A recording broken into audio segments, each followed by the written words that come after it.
အားလုံးပဲမင်္ဂလာကျွန်တော်ဒီနေ့မှာတော့ survival ဆော့မှာဖြစ်ပါတယ်ဒီလို survival ကိုလုံးမယ်ဆိုကျွန်တော်မေ့နေခဲ့ရဆော့ထားတာလည်းရက်20ရှိနေခုနောက်ကအိမ်တွေ့တာမိုးမဆော့သေးတာမိုးဆော့ကြကျွန်တော်အိမ်ဆော့တဲ့နေရာမှာဆရာတော့မကြောက်ဘူးဆိုတော့မဆော့တတ်ဘူးသိပြီးတော့ဆော့ထားရရှိပါတယ်ဒါမှမဟုတ်လို့ကောင်းမွေဆော့မှာပြင်းလို့အခုတော့နည်းနည်းတစ်သားတုံးလေးနေပဲဟို CDT လောက်လာအောင်နောက်ဆုံးမှာတော့ပြီးသွားခဲ့ဒါပေမဲ့ညတော့မှောက်သွားပြီဒါပေမဲ့မတက်နိုင်ဘူးတော့လောက်ရမှာဘာလို့ပြီးမပြင်းမကြီးအောက်ကနေပြီးတော့မှအသားလေးကိုနေလုံးချောလေးလုံးချောလိုက်တယ်ကျွန်တော်ညမှာမနေတဲ့တန်းအိတ်လိုက်တယ်နောက်နေ့မှာတော့ကျွန်တော်မပြီးသက်သေးတဲ့ခေါင်းပိုးလေးကိုပြီးအောင်ဆောက်လိုက်တယ်ကဲနောက်ဆုံးမှာတော့ကျွန်တော်အိမ်လေးကိုမြင်မြင်လေးပြီးဆောင်လို့ကျွန်တော်လက်မြင်မြင်လေးလုပ်လိုက်ဒါစပါထဲဝင်သွားပြီအဲ့တော့ဘလို့ဝင်သွားလဲမသိဘူးကွာအားလေးကလည်းကျွန်တော်အိမ်လေးပေါ့နော်ကျွန်တော်ဒီထဲကိုပစ္စည်းထည့်အောင်မနေအောင်အထက်ကိုချက်ချိုးအောင်ကြည့်လိုက်ပြုံးချောဘောကတုံးနေတုံးခံထားလိုက်အောင်မယ်ကဲတကားသွားလို့တော့မယ်ဘာလို့တော့တကားလေးပေါက်ပြီးတော့ထန်ထားအောင်မမွေဘာကမကြီးကြိုက်လိုက်မှာမွေဘာကမကိုတရေဝင်မှာဟာစပါထင်းရမရှိရထင်းနေပဲလုံးလိုက်မယ်ဆိုမှစပ်တကားကြီးကို6ကုန်းတော့ထည့်လိုက်တာ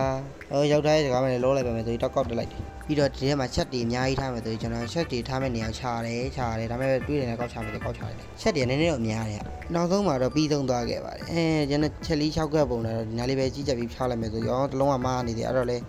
လာပါလေးပြန်တစ်ခုတော့အောက်ပဲပို့လိုက်မယ်ဆိုအောက်ပို့လိုက်တာစိုးမစိုးပါဘူးပြီးတော့ကျွန်တော်မိုင်းချက်တွေပါညာလောက်ဖို့အတွက်ဆိုရကျွန်တော်မိုးလို့ခေါင်းတော့မီးဖို့လေးကို3လုံး4တုံးနေရာချထားလိုက်တယ်ပေါ့နော်ပြီးတော့ပြင်မှာပွားလန်နေဟာအကုန်လုံးကျွန်တော်အထက်ထည့်လိုက်တယ်ပေါ့ပြီးတော့ကျွန်တော် decoration ကိုပြမယ်ပေါ့နော်ကြည့်လိုက်ပါအိမ်နဲ့ဘာမှတော့ထူးခြားမရှိပါဘူးကိုနာဒီပို့ကဲအိမ်နဲ့ဆောက်လို့ပြီးပြီဆိုပစ္စည်းရယူပြီးတော့ကျွန်တော်ပြင်သွားမယ်ပေါ့နော်လမ်းလျှောက်လာလိုက်တာလမ်းမှာမိုင်းချက်လေးတွေးလို့ဆိုရင်ဝင်ကောက်မယ်လို့ကြည့်ရတာအောက်ဆင်းကောင်းမလားမဆင်းကောင်းမလားစဉ်းစားလိုက်ပြီးတော့ကျွန်တော်အဓိကတော့မိုင်းချက်တွေစင်တာကအဓိကဘာချအောင်တော့ခိုးလာချတာခိုးမရှိတော့ဘူးအဲ့မှာတူးလိုက်တဲ့ရင်မှာအိုင်းယွန်းတွေတွေ့ရတော့ခိုးလို့ကျွန်တော်ဆိုအိုင်းတွေလာပြီးအိုင်းနေပတ်ချပြီးတော့မတွေ့ရနဲ့ကျွန်တော်ပေါ်ပဲတက်ခဲ့လိုက်တော့ပြီးတော့ဘိုင်းဝန်းတစ်ခုတွေ့ရပေါ့နော်အဲ့ဘိုင်းဝန်းကတစ်သားတွေကသွေးရောင်ထွက်တဲ့တစ်သားတွေဖြစ်နေတယ်အဲ့ဒါလေးကျွန်တော်လိုချင်တာနဲ့အပင်လေးလိုက်ခုံမယ်ဆိုစဉ်းစားလိုက်တယ်ကျွန်တော်ထိနေခုပ်ပြီးတော့ကျွန်တော်ဟိုပတ်ချဒီပတ်သွားနဲ့ထွားလိုက်တာကျွန်တော်ဘာတွေ့ရထင်တော့ဖားလေးတွေ့တယ်ဆရာလေးတွေကွာကျွန်တော်လည်းအဲ့ဖားလေးလိုချင်တာနဲ့ကျွန်တော်ကျိုးနေရှိထားလိုက်တယ်ဖားလေးရပြီးတော့ကျွန်တော်အိမ်မှာသူ့ဖားလေးတွေနေရာချဖို့တော့ကျွန်တော်ဒီကညီကြီးလေးနေယူပြီးတော့ဖားတစ်ကောင်ထပ်ထွေတော့အဲ့တစ်ကောင်လည်းထပ်ပြီးခေါ်ခဲ့လိုက်တယ်ပြီးတော့အပြင်ထပ်မခေါ်ရင်ထပ်ခေါ်လိုက်တယ်ဖားလေးမွေးထားဆိုတော့ဖားလေးအလှဆင်ဖို့တော့အပင်လေးလည်းဟိုဟာကုတ်တာကုတ်လိုက်ခုတ်တယ်ပြီးတော့အပင်လေးထွေတယ်လိုက်ခုတ်ပြီးတော့ဒီကောင်တော့ကျွန်တော်အိမ်ပြန်ခေါ်သွားတော့မယ်ဘလုံးဆိုကျွန်တော်လည်းလှုပ်ဆောင်ကြည့်တော့